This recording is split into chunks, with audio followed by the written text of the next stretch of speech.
When did cholesterol actually become a disease? High cholesterol is dangerous, right? LDL, the bad cholesterol, clogs your arteries. Lower cholesterol is always better. Statins save lives. But here's the question that a lot of people don't ask about this. Is it actually safe to have lower cholesterol? Does that mean you're actually healthier? Well, let's just take a look at it. Our bodies make 3,000 milligrams of cholesterol every single day. Why would our bodies make that much cholesterol if cholesterol was so damaging and dangerous? In fact, if you don't eat foods with cholesterol, your body makes more. Babies are born with higher cholesterol. Your brain is full of cholesterol.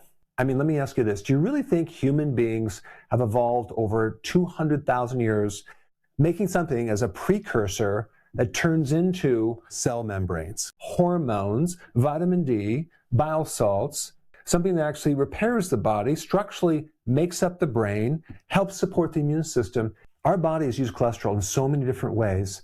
Cholesterol is not a poison. It's a building block. It's essential in making these cell membranes, okay? Without these membranes, you can't have receptors for hormones to work. Without cell membranes, you can't have things go in and out of the cell properly. Without these membranes, you can't have the brain and nervous system activate. Without these membranes, you can't repair. And when a doctor measures your cholesterol, they're looking at the cholesterol in the blood.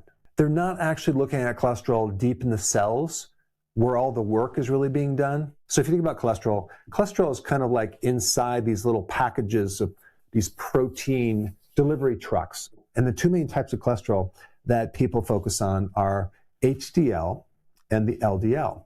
The HDL is the delivery truck where we're taking the cholesterol from the cells and bringing it back to the liver to then get recycled.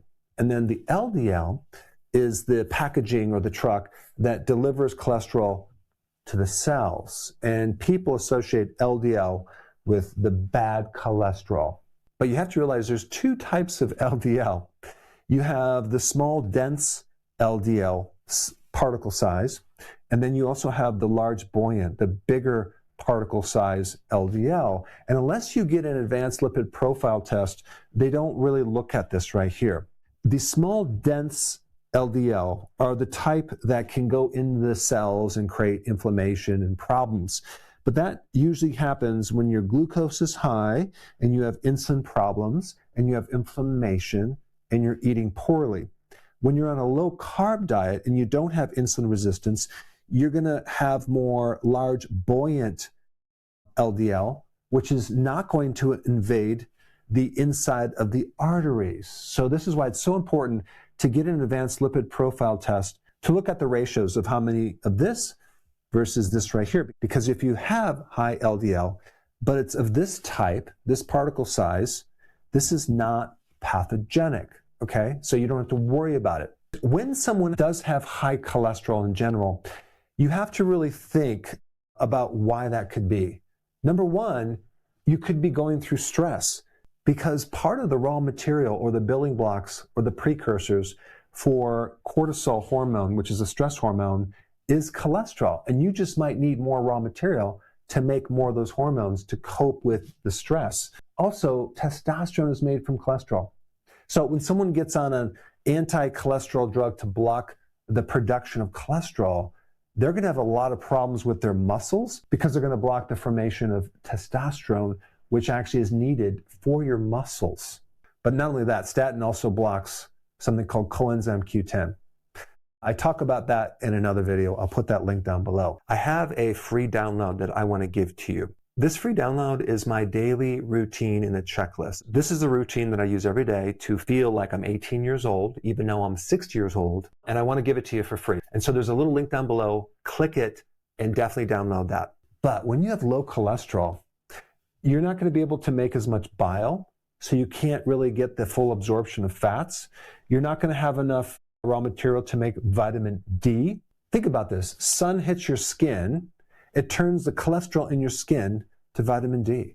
If you don't have enough cholesterol, you can't make enough vitamin D. Vitamin D is one of the most important vitamins that you could possibly have. There are just as many, if not more, problems with low cholesterol as there are with high cholesterol, But that's an area that we really don't talk about. In fact, I've never heard this before of a doctor saying, oh, your cholesterol's too low, we have to increase it. In reality, high cholesterol is not a disease.